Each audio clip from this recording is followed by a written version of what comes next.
Welcome to automobile expert solution. दोस्तों, आप सभी लोग का अपने प्यारे YouTube channel automobile expert solution पे स्वागत है। उम्मीद करता हूं कि आप जहां पे भी होंगे अच्छे होंगे और अच्छा काम कर रहे होंगे। दोस्तों, हम लोग अपनी ऑनलाइन ट्रेनिंग को आगे बढ़ाते हुए आज हम लोग बात करेंगे ट्रांसमिशन सिस्टम के बारे में। किसके बारे में? ट्रांसमिशन सिस्टम के बारे में। ट्रांसमिशन सिस्टम क्या होता है, ट्रांसमिशन सिस्टम क्यों अलग से मैं पढ़ा रहा हूँ, और इसके अलावा ट्रांसमिशन सिस्टम के कौन कौन से कंपोनेंट होते हैं, इन सभी के बारे में डिटेल से पढ़ेंगे। तो आप सभी लोग जो है वीडियो को लाइक कर दीजिए, कमेंट करिए और दोस्तों के साथ भी शेयर करिए। दोस्तों, जो ट्रांसमिशन सिस्टम होता है ये जो होता है, देखो दो हिस्से होते हैं किसी इंजन के। एक होता है पावर जनरेशन और एक होता है ट्रांसमिशन। पावर जनरेशन के बारे में ऑलरेडी मैं आपको बता चुका हूँ, जिसमें आपको इंजन के सारे कंपोनेंट्स के बारे में बताया गया था।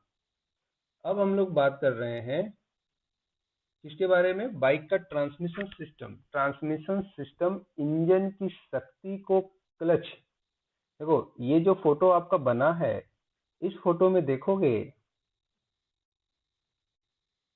तो आपका ये क्या है? पिस्टन। क्या है? पिस्टन। ये क्या है? आपका क्रैंक। क्या है? क्रैंक। 1 सेकेंड ना। ओके, तो ये आपका क्रैंक है। तो जो भी पावर पैदा होती है ये आपका कहाँ पे पैदा होता है? इंजन पे पैदा होता है। ठीक है, इंजन मतलब पिस्टन के ऊपर पैदा हो रहा है। अब ये पावर क्या की जाती है? यहाँ से क्रैंक कनेक्टिंग रॉड से होते हुए ट्रांसफर की जाती है प्राइमरी गियर पे, और प्राइमरी गियर से यही पावर निकल के क्लच आउटर पे आती है, क्लच असेंबली पे, और क्लच असेंबली से होते हुए ये पावर मेन शाफ्ट पे जाती है, जो आपका गियर बॉक्स का मेन शाफ्ट होता है। उसके बाद ये सारे गियर आपस में टच में होते हैं। अब ये क्या करते हैं? पावर को आगे जिस जोन सा भी गियर लगाओगे उस गियर के थ्रू पावर आपका ट्रांसफर होगा फाइनल ड्राइव गियर पे, और फाइनल ड्राइव गियर से होते हुए आपकी पावर कहाँ चली जाती है? पीछे जो आपका व्हील है उस पे जाएगी। तो इस तरीके से जो ये पावर ट्रांसमिट हो रहा है, देखो यहाँ तक का हिस्सा जो होता है ना, ये पावर जनरेशन यूनिट होता है। यहाँ पे पावर पैदा होती है, और बाकी जो ये सारे पार्ट होते हैं ये पावर ट्रांसमिशन के हिस्से होते हैं। यानी कि पावर इंजन में तो पैदा हो गई, इसको निकाल के कैसे ले जाओगे? तो इसको निकाल के ले जाना जो है आपका कहलाता है, इसी को बोलते हैं पावर ट्रांसमिशन सिस्टम। इस बात का ध्यान रखना, ठीक है? तो ये पावर ट्रांसमिशन का पार्ट होता है।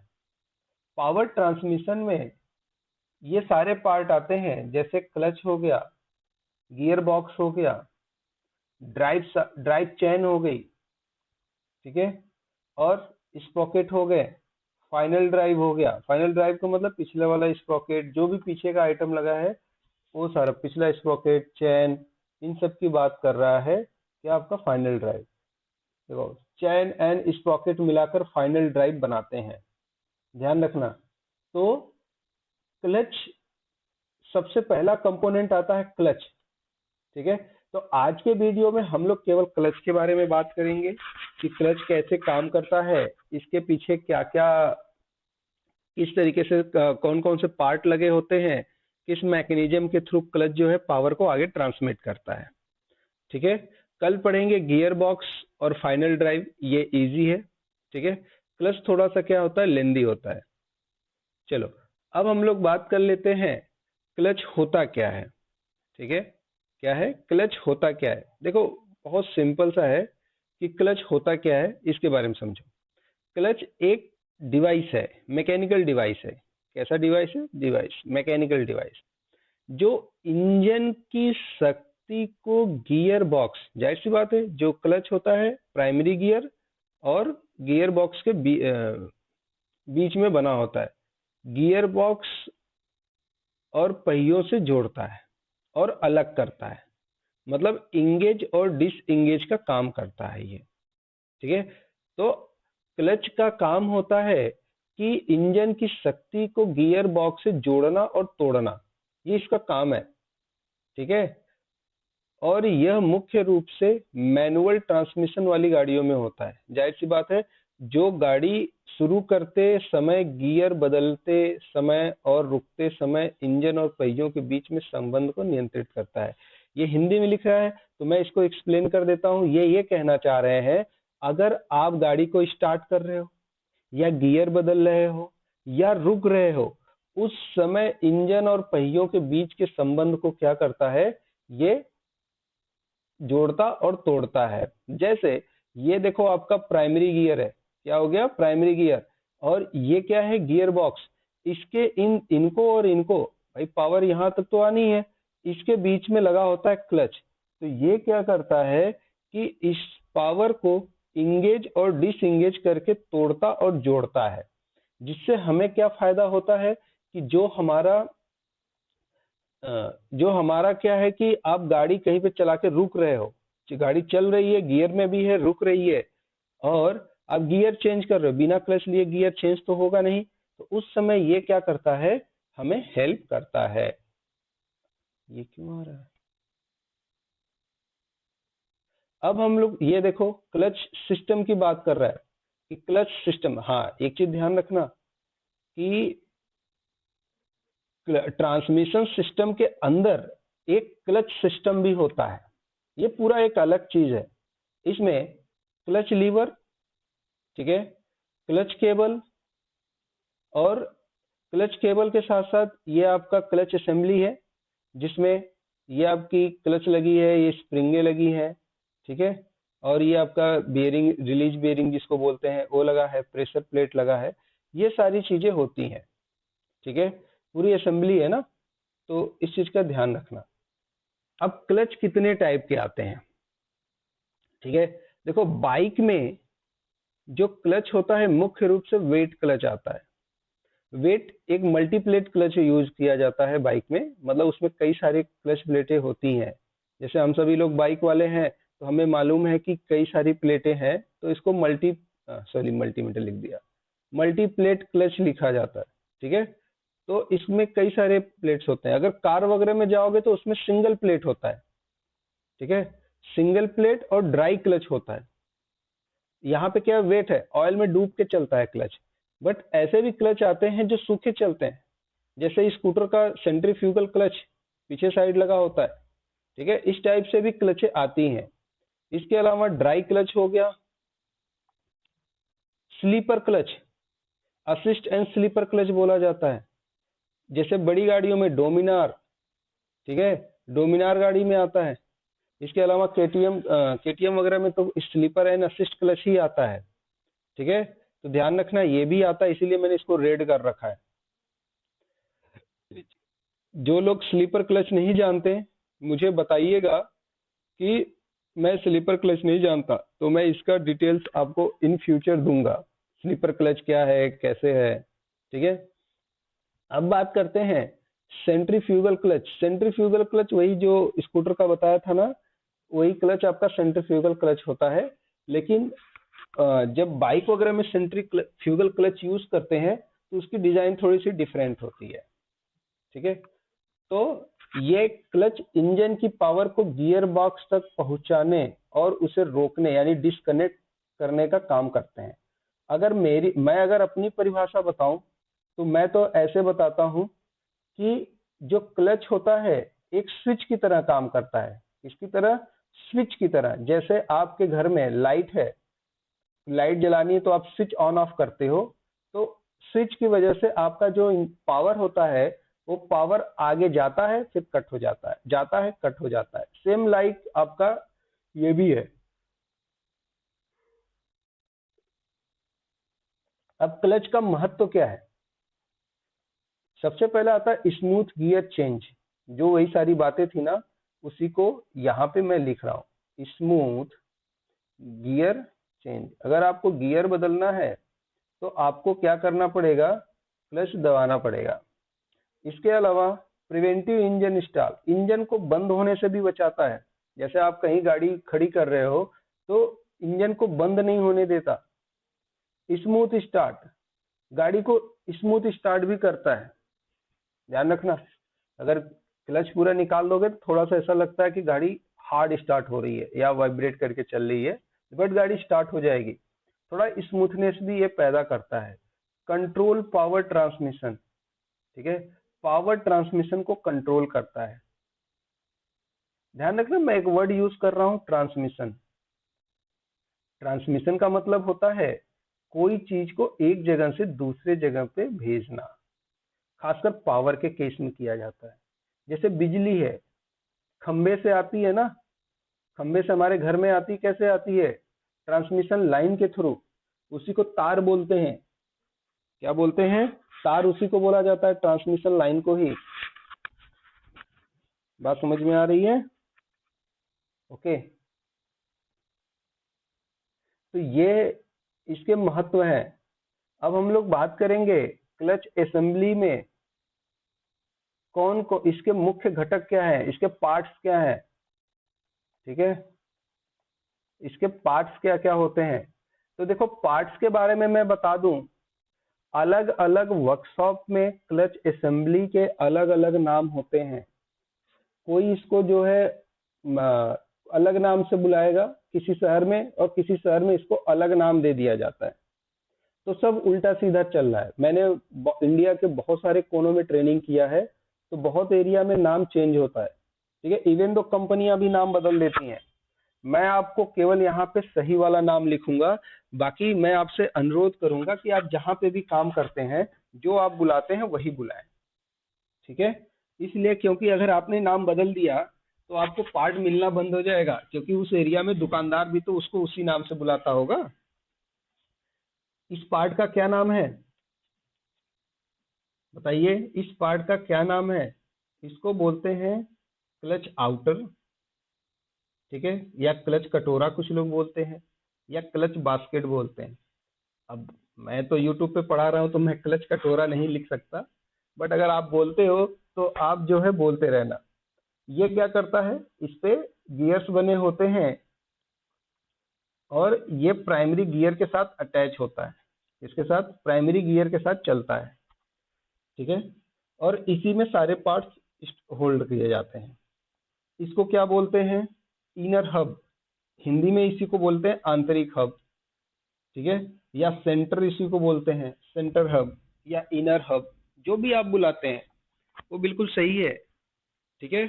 यही जो है आपका जो इनपुट शाफ्ट होता है उससे ये जुड़ा होता है। किससे जुड़ा होता है? इनपुट शाफ्ट से। जो गियर बॉक्स का इनपुट शाफ्ट है वहां जुड़ा रहेगा। और इसमें कौन सी प्लेट बैठती है, जरा मुझे बताना। इसमें स्टील प्लेट बैठती है, मैं तो स्टील प्लेट बोलूंगा, आप कुछ और बुलाते होंगे। स्टील प्लेट बैठती है या फ्रिक्शन प्लेट बैठती है? फ्रिक्शन मतलब होता है कि जो, ठीक है, मतलब स्टील प्लेट के अलावा जो दूसरी प्लेट है उसको क्या बोलते हैं वो आप लोग? उसको हम लोग फ्रिक्शन प्लेट बोलते हैं। देखो, किताबों में फ्रिक्शन प्लेट लिखा है, बाकी अलग अलग जगह पे अलग अलग नाम हो सकते हैं, ठीक है। तो यहाँ पे आपको ध्यान रखना है कि ये आपका क्या है, स्टील प्लेट, सॉरी, इसमें जो है आपका स्टील प्लेट आता है। क्या आता है? Steel plate. और इसमें कौन सा प्लेट बैठता है? इसमें हम लोग बैठाते हैं फ्रिक्शन प्लेट को। ये क्या आइटम है? ये है प्रेशर प्लेट, ठीक है। ये क्या बोला जाता है? Pressure plate. इसमें चार ऐसे लग्स बने होते हैं। अब चार भी हो सकते हैं, तीन भी हो सकते हैं, छह भी हो सकता है, डिपेंड करता है कि कंपनी क्या बनाना चाह रही है, कौन सी गाड़ी है, कितनी बड़ी गाड़ी है, उसके हिसाब से ये चीजें बनती हैं। तो ये स्प्रिंग का दबाव का उपयोग करके प्लेटों को एक साथ दबाती है। तो ये क्या करती है? प्लेट को दबा के रखती है। ध्यान रखना, ये है आपका, ये इस वाले को बोलते हैं, हम लोग बोलते हैं स्टील प्लेट। क्या बोलते हैं? Steel plate. और इसको बोलते हैं फ्रिक्शन प्लेट या घर्षण प्लेट, ठीक है। अब आप लोग क्या बोलते हो? घर्षण प्लेट को क्या बोलते हो? जरा कमेंट करके बताओ। घर्षण प्लेट को क्या बोलते हो, यानी फ्रिक्शन प्लेट को आप क्या बोलते हैं? यही बोलते हैं या कुछ अलग नाम है? स्टील प्लेट को क्या बोलते हो आप लोग? जरा कमेंट करके मुझे बता देना। ठीक है, अब ये वाली जो होता है सेंटर में बैठ जाएगा, सेंटर हब, और ये आउटर में, ये कैसा, हाँ ये आउटर में बैठ जाती है। थोड़ा डिजाइन गलत कर दिया है ना, अब ये जिस गाड़ी का होगा उसके हिसाब से डिजाइन बनाया है। ठीक है, मैंने भी गूगल से ये फोटो उठाया है। नॉर्मली हम लोग की गाड़ियों में ऐसे 6-7 लक्स ही होते हैं। अब ये कोई प्रीमियम सेगमेंट की बाइक होगी, उसका जो है क्लच ऐसे फोटो बना रखा है। ठीक है, तो कोई नहीं, उससे मतलब नहीं है। ये क्लच आउटर के साथ बैठता है, ये इनर के साथ बैठता है, इस चीज का ध्यान रखना। ये क्या है? Clutch spring. क्लच को जो प्रेशर प्लेट है उसको दबा के रखती है, स्प्रिंग नहीं रहेगा तो काम ही नहीं हो पाएगा। बाकी इसके बाद एक चीज और बचता है, रिलीज मैकेनिज्म। ठीक है, ये केबल का, हमारे बाइक्स में तो केबल का ही आता है, बट प्रीमियम बाइकों में आपका हाइड्रोलिक स्लेव या सिलेंडर जो क्लच को अलग करने के लिए प्रेशर प्लेट को खींचता है। जब हम क्लच लीवर दबाते हैं तो जो तार होता है वो देखो, जो रिलीज बेयरिंग होती है उस पर प्रेशर लगाता है, जिससे क्या होता है कि प्रेशर प्लेट खिंच जाती है और आपका क्लच अलग हो जाता है। ठीक है, तो इस तरीके से ये काम करता है।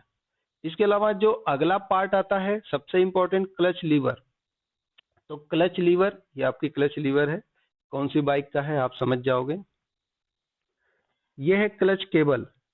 ठीक है, क्लच केबल काफी इंपॉर्टेंट है, बिना इसके तो कोई काम ही नहीं हो पाएगा। हाँ?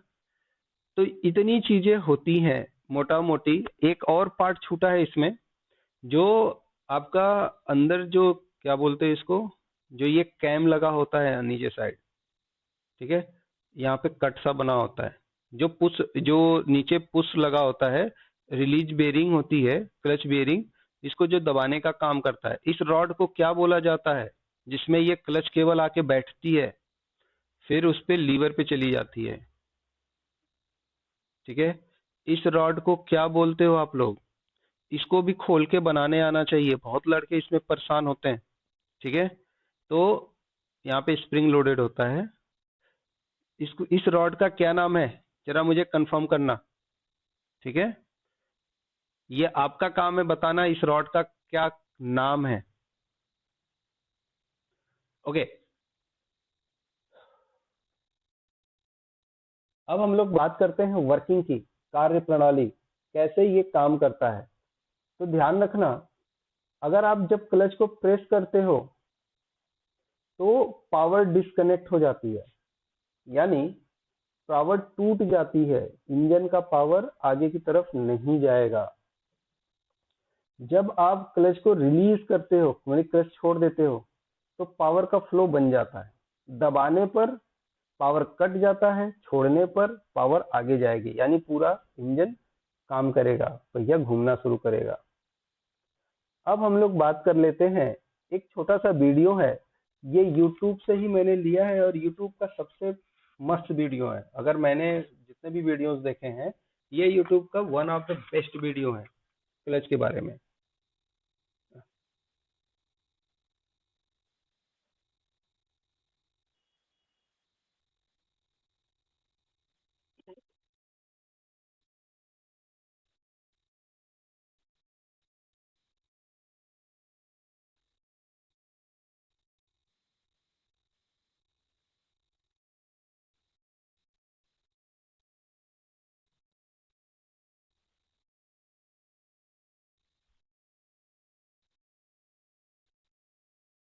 ध्यान रखें, जो ये इंजन है ये क्या कर रहा है, क्रैंक शाफ्ट को घुमा रहा है। ठीक है, और जब ये घुमाता है तो जो पावर होती है ये आगे की तरफ बढ़ता है।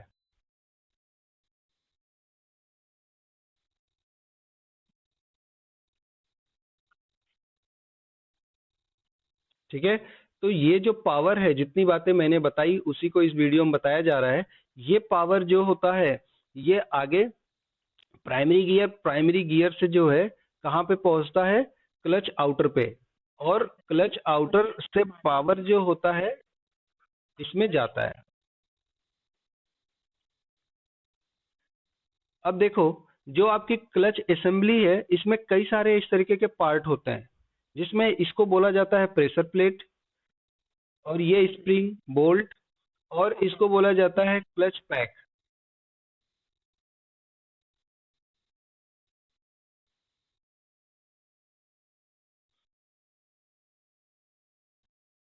अब जो ये क्लच बास्केट है, ये आपका क्या है, इनपुट शाफ्ट के साथ अटैच है और ये इनर हब है। ठीक है, तो ये अटैच तो रहता है बट ये क्या है, फ्री चलता है। बट इनपुट शाफ्ट क्या, इनपुट शाफ्ट पे जो इनर हब है, ये बिल्कुल उसी के साथ फिक्स होती है, क्योंकि इसमें स्लाइस कटी होती है, इसमें नीचे अंदर अंदर गियर लगे होते हैं। अगर इन प्लेट्स की बात करें, अब देखो ये कैसे काम करता है। अगर आप केवल क्लच आउटर लगा के छोड़ दोगे तो केवल आपका क्लच आउटर घूमता रहेगा, बाकी चीजें नहीं घूमेंगी।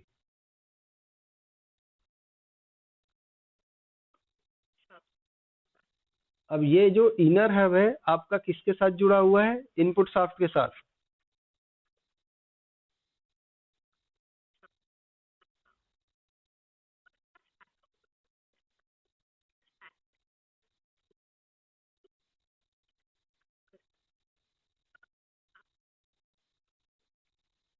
अब ध्यान दीजिए, हमें क्या करना है कि जो पावर हमारी क्लच आउटर में आई है, हमको इनर हब में भेजना है। तो हमने क्या किया, ये दो प्लेट ले लिया।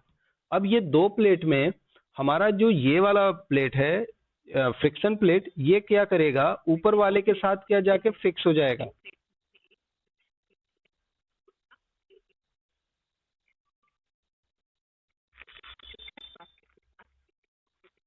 तो ये आपका फ्रिक्शन प्लेट जो होता है क्लच आउटर के साथ जो है फिक्स हो गया। ठीक है, इसके बाद आपका आता है इनर वाला, इसमें नीचे की तरफ दांता है।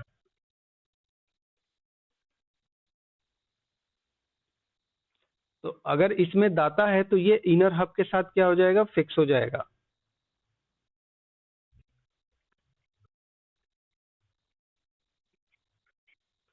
अब अगर इनको आप चलाओगे तो ये अलग अलग तब भी घूमेंगे। इनको अगर आपस में हम जोड़ दें ताकत लगा करके, ठीक है, या अगर इन दोनों प्लेटों को हम आपस में चिपका दें, तो क्या होगा कि जो भी इंजन का पावर होगा वो पहले क्लच आउटर से इन प्लेट्स पे, और प्लेट दूसरे, एक प्लेट दूसरे प्लेट से, और दूसरे प्लेट से इनर हब पे आपकी पावर ट्रांसफर होगी।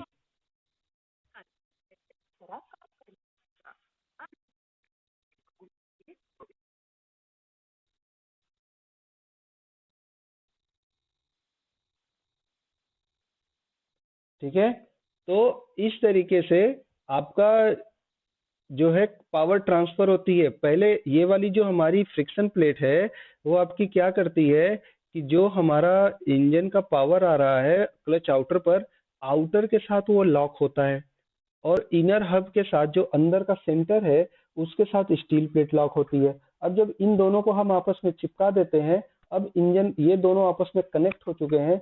अब जब इंजन चलेगा तो इंजन का पावर ऊपर से नीचे की तरफ फ्लो करेगा। ठीक है, अब चूंकि दो प्लेट से तो काम नहीं होने वाला, इसलिए हम लोग क्या करते हैं, कई सारी प्लेट्स ले लेते हैं।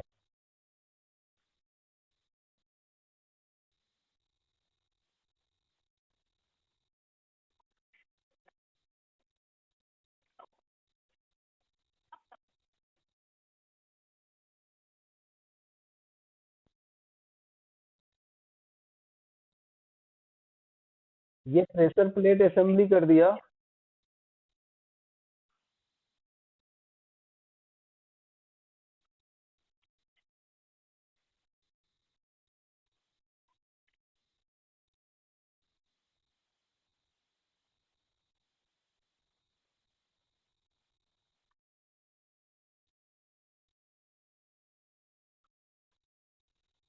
ठीक है, तो अब जब प्रेशर प्लेट होता है, प्रेशर प्लेट को हम लोग ऊपर, अगर देखो इसमें प्रेशर प्लेट ऊपर से लगाया है, बहुत सारी क्लच असेंबली आती है जिसमें प्रेशर प्लेट नीचे से लगता है।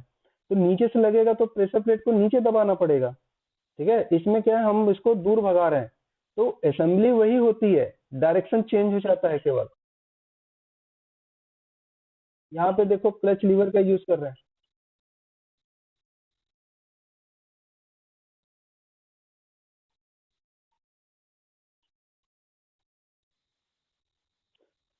अब ये जो क्लच आपको वीडियो में दिखा रहा है, ये पहले के जमाने में आता था, ये पुश रॉड टाइप का।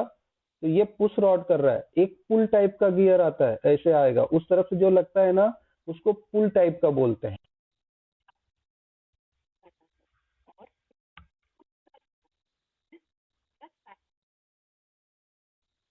ध्यान से देखो ये कैसे क्लच इंगेज डिसंगेज हो रहा है, इसी तरीके से होता है अंदर। अब आपको एक मजेदार चीज बता रहा हूँ। अगर कई बार देखोगे जो क्लच जो आपकी स्टील प्लेटें होती हैं, स्टील प्लेटों पे दांते ऐसे गड्ढे गड्ढे गड्ढे से बने होते हैं। गड्ढा हमेशा जो होता है प्रेशर प्लेट के उल्टे साइड, मतलब कि दूर साइड में होना चाहिए। होता क्या है ऐसे समझ लो, जब ऑयल में भीग के चलता है तो ऑयल क्या करता है, उन गड्ढों में भर जाता है। और जब आप क्लच दबाते हो या छोड़ते हो तो ऑयल हाइड्रोलिक प्रेशर की वजह से क्या करता है, उसको इंगेज और डिसंगेज करने में इजी होती है। इसीलिए कहा जाता है कि अगर गड्ढे हैं तो एक साइड सारे गड्ढे रखे जाते हैं, दूसरी साइड नहीं। ठीक है, अब बात करते हैं क्लच में क्या क्या प्रॉब्लम्स आएगी। जो क्लच में प्रॉब्लम्स आती हैं, सबसे पहले आपका आता है क्लच स्लिपिंग, आपकी क्लच स्लिप कर रही है। इसके बाद आता है क्लच ड्रैगिंग, ड्रैग कर रहा है। इसके बाद आपका आता है हार्ड लीवर, आपका लीवर ही हार्ड है। ये दो तीन प्रॉब्लम आते हैं। देखो ध्यान रखो, क्लच का अगर इस दोष को खत्म करना है, पहले तो इसके बारे में समझ लेते हैं, फिर प्रॉब्लम को कैसे हटाते हैं इसी के साथ उसको भी कवर कर लेते हैं। अगर आपकी क्लच स्लिप कर रही है तो पहले ये जानो कि क्लच स्लिपेज होता क्या है। क्लच स्लिप का मतलब होता है जब आप आरपीएम बढ़ाते हो, क्या जब इंजन के आरपीएम की वृद्धि होती है तब आपका इंजन आरपीएम बढ़ रहा है बट पहिए पे पावर जा ही नहीं रही है, यानी कि आपको लगेगा पिकअप डाउन है। ठीक है, जैसा हम सभी लोग जानते हैं पिकअप डाउन है, क्लच स्लिप कर रहा है, उस कंडीशन की बात कर रहा है। इसके कारण अक्सर केबल में पर्याप्त ढीलापन न होना, जैसे अगर ये कब कब, इसका कारण क्या है, जैसे कि अगर आपका क्लच बिल्कुल टाइट है, क्लच लीवर में आपने फ्री प्ले ही नहीं छोड़ा है, उस कंडीशन में आपकी क्लच स्लिप कर सकती है। या क्लच प्लेटें ही घिस गई हैं, अगर क्लच प्लेटें घिस गई हैं तो आपका क्लच जो है स्लिप करेगा। ठीक है, ध्यान रखना, अगर आपकी स्प्रिंग कमजोर हो गई है तो भी जो है क्लच प्लेटें क्या करेंगी, आपका स्लिप करेंगे। इसका उपाय क्या है, क्लच केबल में ढीलापन, मतलब कि इसका फ्री प्ले बनाए। जो फ्री प्ले होता है ना आपका क्लच केबल का, उसको बनाए पहले। कितना फ्री प्ले होता है, लगभग वही 10 से 20 mm के करीब छोड़ते हैं ना, 10 से 20 mm बनाया जाता है इसका फ्री प्ले। अगर आपका क्लच प्लेट ही घिस गई है तो जाहिर सी बात है क्लच को ओवरहॉल करके नया डालना रहेगा, क्लच प्लेट या स्प्रिंग आपको नया डालना रहेगा। अब देखो ड्रैगिंग क्या होती है, दोनों दो चीजें होती हैं, दोनों बिल्कुल अलग होती हैं। लड़के क्या सोचते हैं कि दोनों सेम चीज होती है, क्लच ड्रैग एक अलग चीज है। क्लच ड्रैग तब होता है जब आपकी स्टील प्लेट या क्लच प्लेट बेंड हो गई है। ठीक है, तो आपने क्या किया, क्लच पूरी तरह से दबा लिया, क्लच आपने क्या किया, पूरी दबा से दबा लिया। जो क्लच लीवर होता है ना, आपने पूरा दबा के रखा है, गाड़ी गियर में डालोगे पहिया घूमेगा, पहिया रोकोगे तो भी घूमेगा। या आप गाड़ी जैसे गाड़ी स्टार्ट कर लिया न्यूट्रल में, एक नंबर गियर लगा करके आपने क्लच दबा लिया तो भी गाड़ी चलती जा रही है रोड पे, तो उस समय उसको बोलते हैं क्लच ड्रैग। क्या बोलते हैं, क्लच ड्रैग। ऐसा होने का कारण होता है कि जो आपका ये लीवर का फ्री प्ले है ना बहुत ज्यादा है, यानी कि क्लच पूरा दबाने के बाद भी डिसएंगेज नहीं हो रहा है, या आपकी क्लच प्लेटें बेंड हो गई हैं। दो चीजें ध्यान रखना है, या तो इसको पढ़ोगे तो यही मिलेगा, इसमें क्लच लीवर पेडल को दबाए रखने पर भी वाहन धीरे धीरे आगे बढ़ता है। गियर बदलने में प्रॉब्लम आती है, क्लच क्लच प्लेटें बेंड हो गई हैं तो क्लच पैक को बदलना है। और दूसरा, अगर क्लच में कोई भी प्रॉब्लम आएगा तो आपने क्या करना है, सबसे पहले उसका फ्री प्ले चेक करना है। क्लच का फ्री प्ले हम लोग इस पे ध्यान नहीं देते हैं, बट हमारा सबसे मेजर है कि हम क्लच का फ्री प्ले पहले बनाए। ठीक है, इसके बाद आता है हार्ड लीवर। अगर आपका लीवर ही हार्ड है तो क्या दिक्कत आएगा, दिक्कत तो होएगा ही, बट क्यों हार्ड होता है, दिक्कत तो आएगा बट हार्ड क्यों है, तो मोटरसाइकिल के क्लच लीवर को खींचने में कठिनाई होती है। आमतौर पर सूखे घिसे हुए केबल यानी अगर आपका क्लच केबल ही सूख गई है या आपने रूटिंग सही नहीं की है तो जाम हो जाएगा। उस कंडीशन में क्लच लीवर क्या चलेगा, हार्ड चलेगा।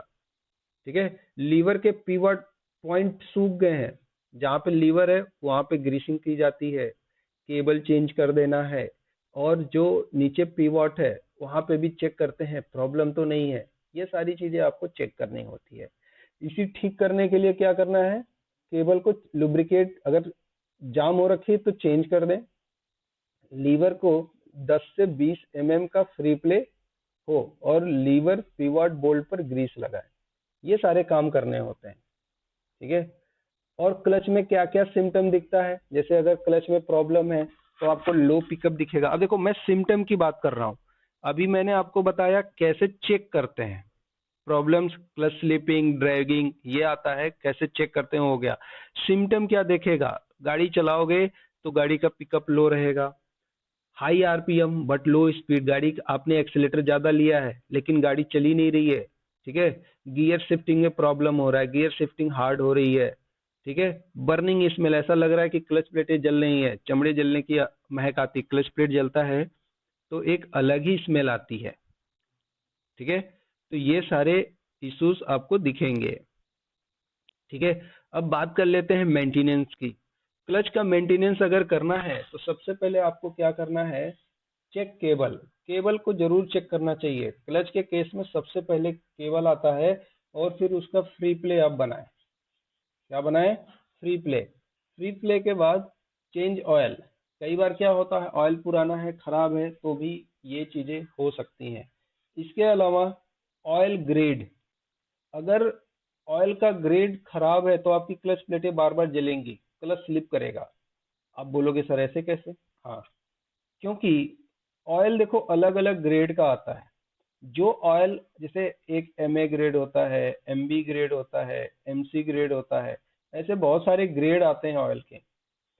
तो अगर क्लच के लिए कौन सा ऑयल होता है, ये आपको जानकारी होनी चाहिए।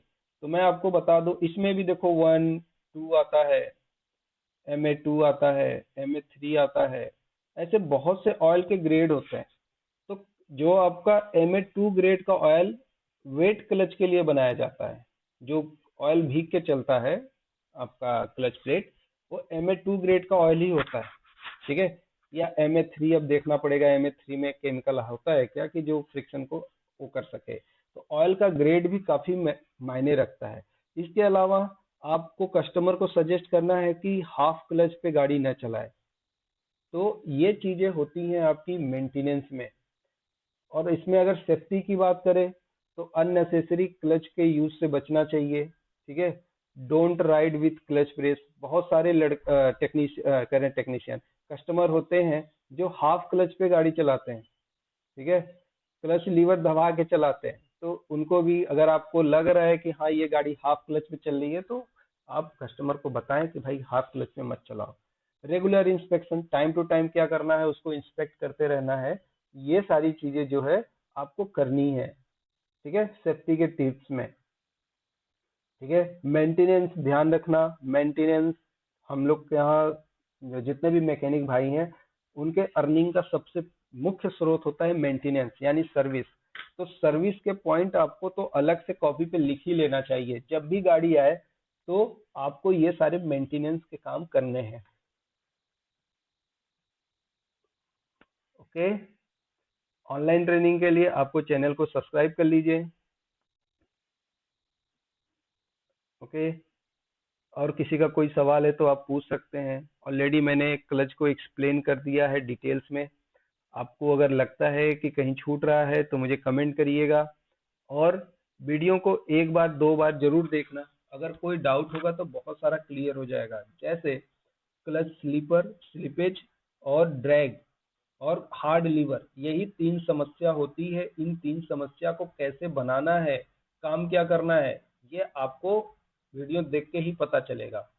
देखो मेरे बहुत सारे मैकेनिक भाई ये सारा काम डेली करते हो, लेकिन होता क्या है कि समय के साथ बॉडी में दोष आ जाता है, फिर हम जुगाड़ करने लगते हैं या फिर अवॉइड करने लगते हैं, चीजों में फंस जाते हैं। ये जनरल प्रॉब्लम है जो यहाँ पे कॉपी पे लिखा गया है। ठीक है, ये हर बार आता है और सभी को मालूम भी होता है कि हाँ अच्छा ये प्रॉब्लम आ रहा है तो यही काम करना है। ठीक है, तो इस चीज का आपको समझना पड़ेगा कि हाँ ये चीज है। ठीक है, कि स्लिपेज क्या है, ठीक है, और आपका क्लच ड्रैगिंग क्या है, इस इन चीज़ों को ऑपरेट करने आपको आना चाहिए, क्लासिफाइड करने आना चाहिए। ओके, आज के लिए बस इतना ही रहेगा। अगर किसी का कोई सवाल है तो आप बता सकते हैं, मैं आपको कमेंट कर दूंगा। एनीवन, किसी का कोई सवाल है प्लीज़ आप कमेंट कर दीजिए, मैं आपको रिप्लाई करता हूँ। Thank you.